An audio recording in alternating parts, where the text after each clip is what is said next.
जय श्री राम।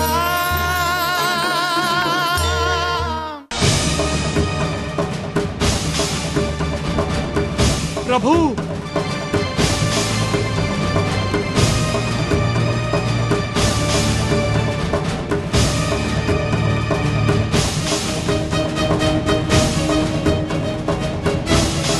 प्रभु प्रभु हमरा कुछ संकेत त दिही लक्ष्मण भैया।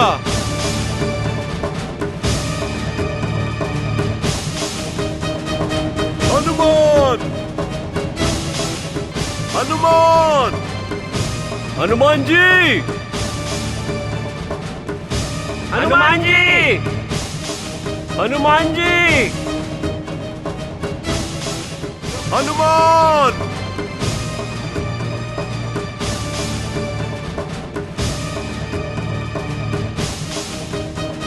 हे दसों दिशा वृक्ष पेड़ पौधा हमरा के बतावे के कृपा करी प्रभु श्री राम और लक्ष्मण भैया कहाँ बाड़े। हमरा के बताई कहाँ हम लोग के सही दिशा में ढूंढ रहल बानी।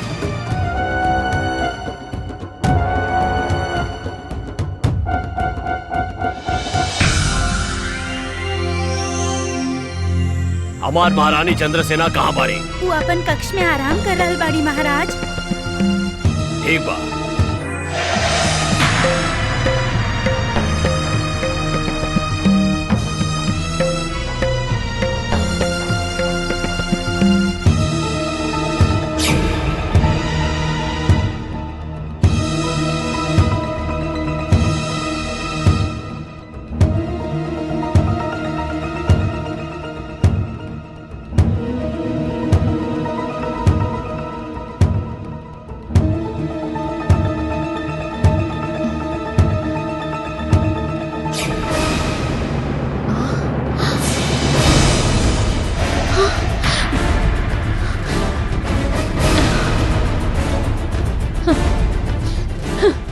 पल भर भी विश्राम ना करे देव रउआ हमरा के। हम सोचले कि हम पृथ्वी लोक से आयल बानी। रउआ हमरा बारे में सोचत सोचत सुतल होखा। यही से हमके रउआ पे प्यार आ गए और हम तक केवल दूर रखी अपन कलंकित हाथ हमरा से। एगो दूषित आत्मा के साया भी ना पड़े देव हम अपन तन पे। तू हमार पत्नी हो चंद्रसेना, हमार पत्नी और ए पाताल लोक के महारानी। ना तो हम रउआ के अपन पति मानीला और ना तो ई पाताल के महारानी। किंतु हम तोरा से प्रेम करेला। केहू के बल पूर्वक उठा ले आवल और विवश करके विवाह रचा लेल ओ प्रेम ना होखेला महाराज। अही रउआ का प्रेम समझब। घृणा तिरस्कार अन्याय जेकर आदर्श होखे, असभ्यता निर्दयता जेकर कृत्य स्तंभ होखे और विवशता के उपहास उड़ावल जेकर आचरण होखे, ओ प्रेम के परिभाषा का समझी। इस सभ्य समाज में राउर कोनो स्थान नहीं खे। रउआ एगो वन पशु हई और वन में ही रही। काहे कि वहाँ हर चीज प्यार से ना बल पूर्वक प्राप्त कइल जाला। ता हम वन पशु हैं और हर चीज बल के द्वारा प्राप्त करेला। ता ठीक बा, तो हमरा के वन पशु ही समझा नाग कन्या। अब हम तारा के बल पूर्वक प्राप्त करके दिखाए। दूर रही। सावधान। आज हम रउआ बारे में अज्ञान नहीं खी और ना तो निहत थी कि रउआ हमरा के नाग लोक से उठा ले जाई। आज हमार आत्मबल हमरा साथे बा और हम अपन रक्षा कर सकीला। चंद्रसेना, हम अमर हैं, अजय हैं। हमार वध केहू नहीं की कर सकत, केहू भी नहीं की कर सकत।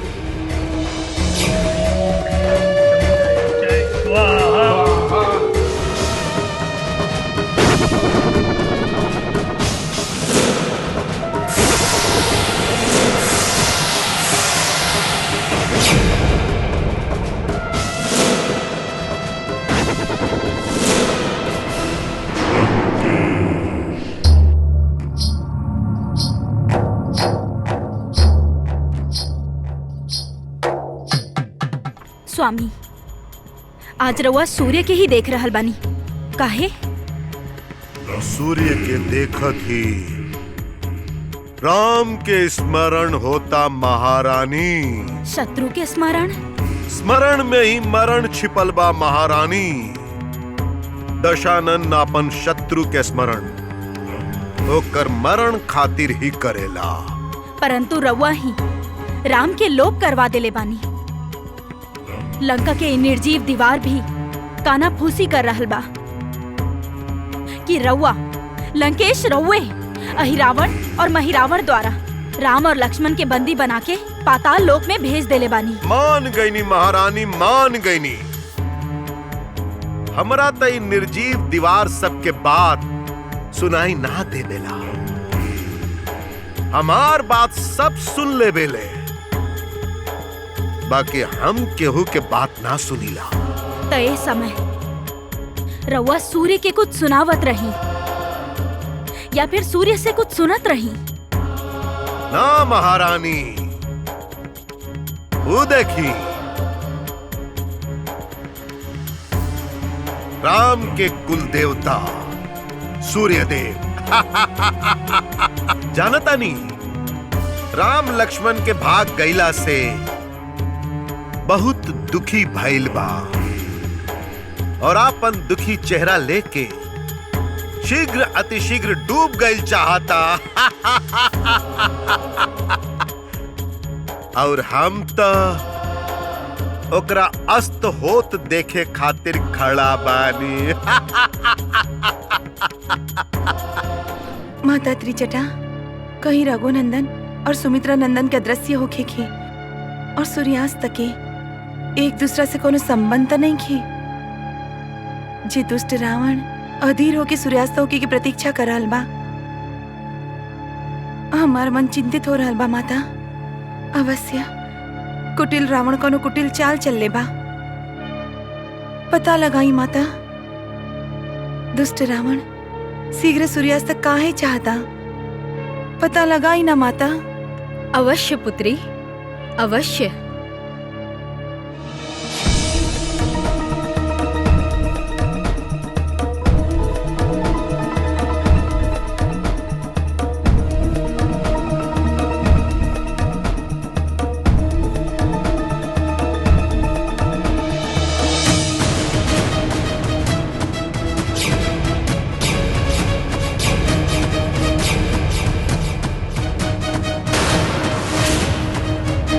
के समुद्र, अब हम आगे कैसे जाएं?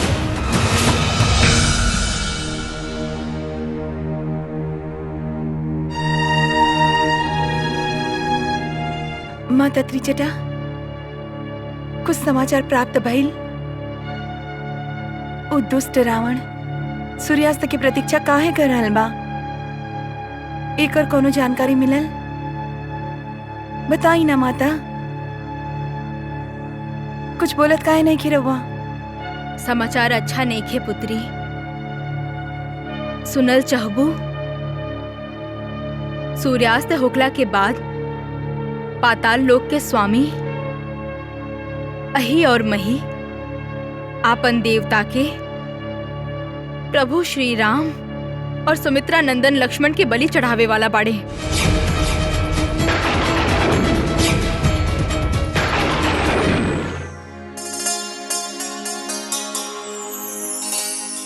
प्रभु श्री राम के दर्शन कब होगी? कब से उनकर दर्शन के आस लगा के बैठल बानी हम। बस उनका के पावे के इच्छा बा। उनकर पत्नी बन के आपन जीवन सार्थक कैल चाहतानी हम। प्रभु श्री राम हमरा के दर्शन देवे पाताल लोक में आई है ना भगवान? आई है ना, बल्कि आ चुकल बाड़े। तू? का राम तोहार मन पे अधिकार जमा ले लेवा? श्री राम हमार जीवन के उद्देश्य हवे, हमार आत्मा हवे, हमार प्राण हवे। वो फिर तो तोहार प्राण संकट में हुआ प्रिय। श्री राम और संकट में ऐसन कबो नहीं के हो सकत। वो तो दूसरन के संकट से मुक्त करावेले। बाकी अभी उनका की केहू मुक्त नहीं की कर सकत। काहे कि राम और ओकर भाई लक्ष्मण ए वक्त पाताल में बंदी बाड़े। असत्य, असंभव। तो ठीक बा, ये असत्य और असंभव के तू अपन आँख से देखा।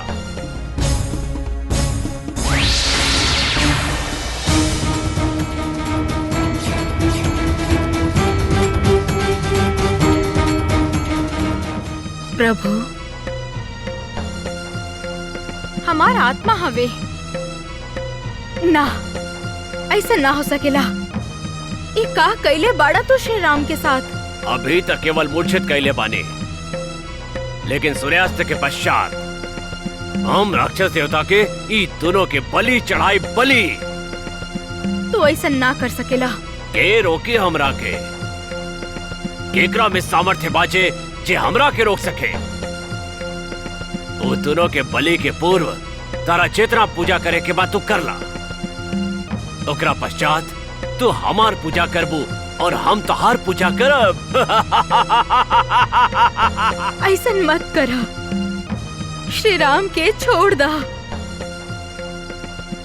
हम तहार हाथ जोड़ा तानी, हम तहार हर बात मानब।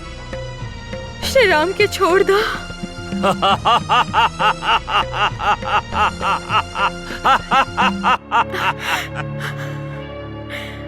रक्षा करी प्रभु, रक्षा करी।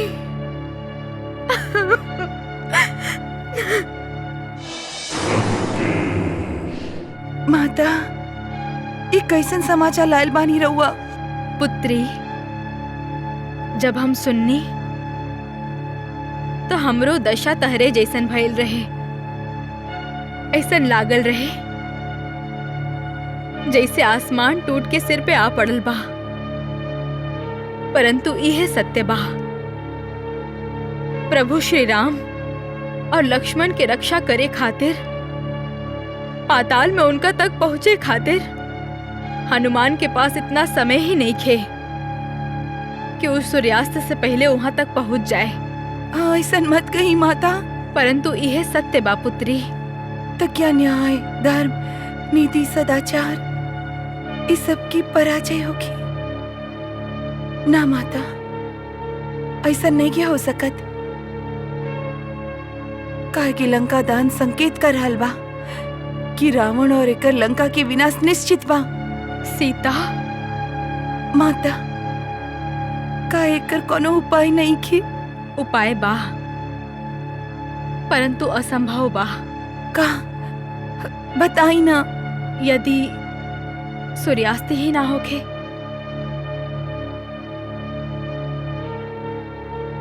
सूर्यास्त होखी ही महारानी। अब राम के रक्षा केहू नहीं के कर सकत, केवल हम कर सकतानी। हम त्रिलोक विजेता दशानन रावण, हमने त्रिलोक के स्वामी हैं। सूर्य, चंद्र, समस्त ग्रह, समस्त नक्षत्र हमारा अधीन बाड़े।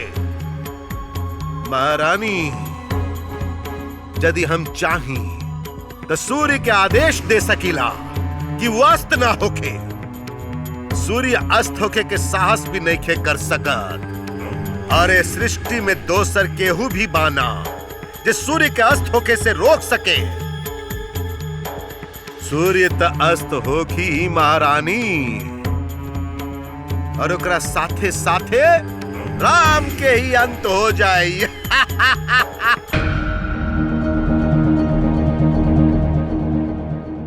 प्रणाम महारानी। इतना देर कहाँ कर देलू? कहाँ का समाचार बा? राम और लक्ष्मण के राक्षस देवता के ही कक्ष में रखल गई बा। ठीक बा।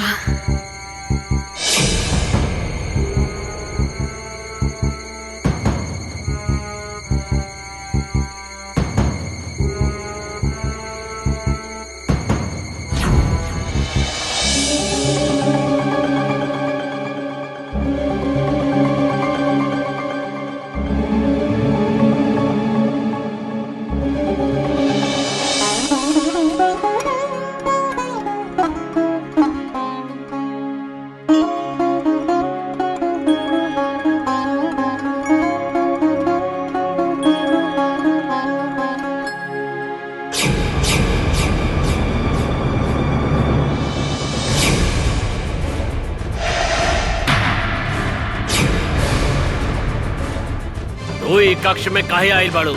ई दोनों के छुड़ावे। अपन पति से विद्रोह कल चाहताड़ू? तू हमार पति ना हवा। हाँ मैं तोहर पति, और ई दोनों के बलि के पश्चात तो हम महाबली अहिरावण हो जाए। महाबली अहिरावण। हम तहरा के अपन पति ना मानिला, और ना ही हम चाहतानी कि तू महाबली बना। फिर भी तू हमार पत्नी हो, और ये पाताल लोक के महारानी महारानी हो तू। चलो। रघुनंदन, श्री राम हमार रक्षा करी, हमार रक्षा करी रघुनंदन।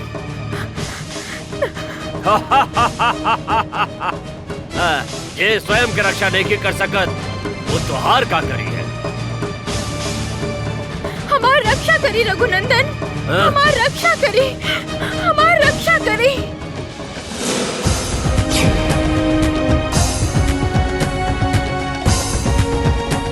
और शीघ्र चला, जितना जल्दी हो सके हनुमान के पास पहुंचे के बाद।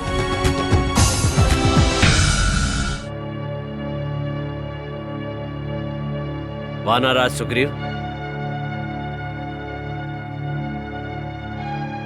वातावरण में जौन अनिश्चितता बा, वो मन के व्याकुलता और बढ़ा दे ले बा।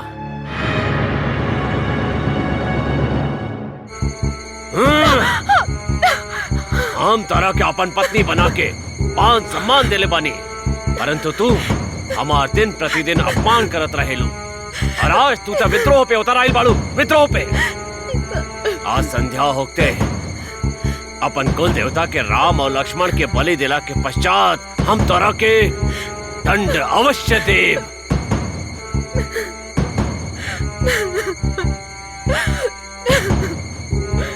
प्रभु, प्रभु हमरा के क्षमा करी।